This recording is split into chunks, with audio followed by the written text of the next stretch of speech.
السلام علیکم دوستو، اور ایک ویڈیو کے ساتھ بندہ حاضر ہے۔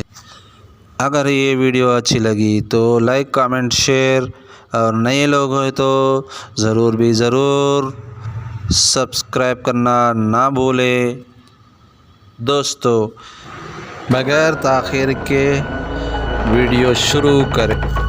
دوستو، قرآن کسی ایک کا کتاب نہیں ہے، بلکہ اللہ تبارک و تعالیٰ نے سارے انسانوں کے لیے اتارا ہے، یعنی لوگوں کو سیدھا راستہ دکھانے کے لیے۔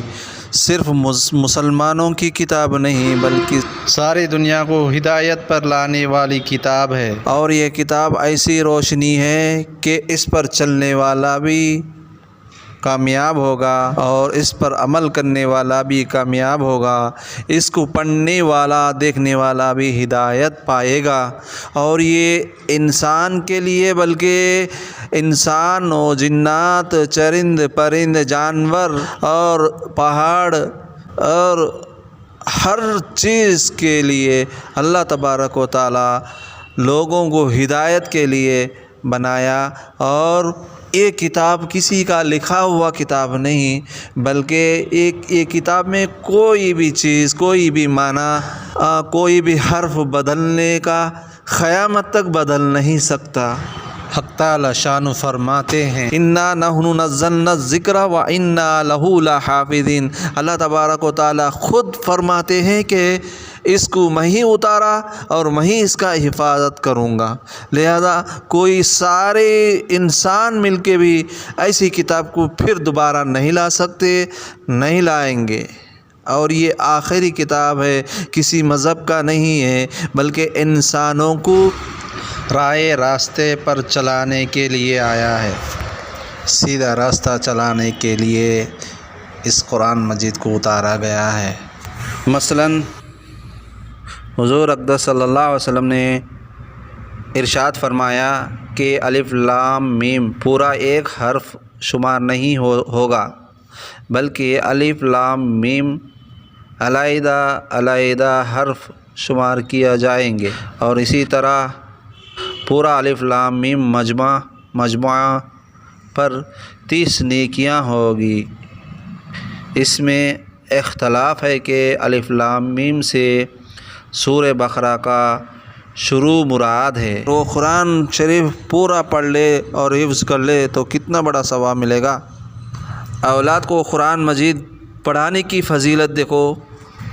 حضور صلی اللہ علیہ وسلم کا یہ ارشاد نقل کیا ہے کہ جو شخص قرآن پڑھے اور اس پر عمل کرے، اس کے والدین کو قیامت کے دن ایک تاج پہنایا جائے گا جس کی روشنی آفتاب کی روشنی سے بھی زیادہ ہوگی۔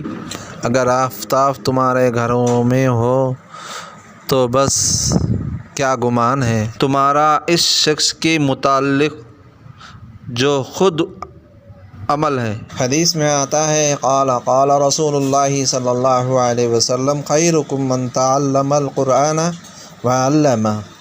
تم میں سے بہتر وہ آدمی ہے جو قرآن شریف کو سیکھے اور دوسروں کو سکھائے، کہ کل قیامت کے دن اس کے ماں باپ کو سفارش کا قابل ہوگا۔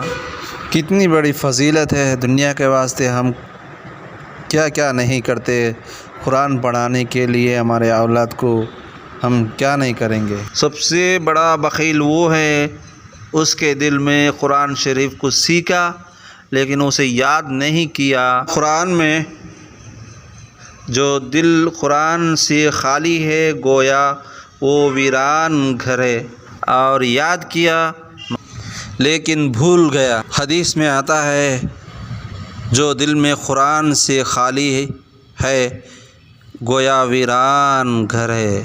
صحابہ نے عرض کیا، رسول اللہ ویران گھر کس کو کہتے ہیں؟ آپ صلی اللہ علیہ وسلم نے فرمایا، جس کے دل میں قرآن پاک یاد نہیں ہے اس کا دل مردہ ہے۔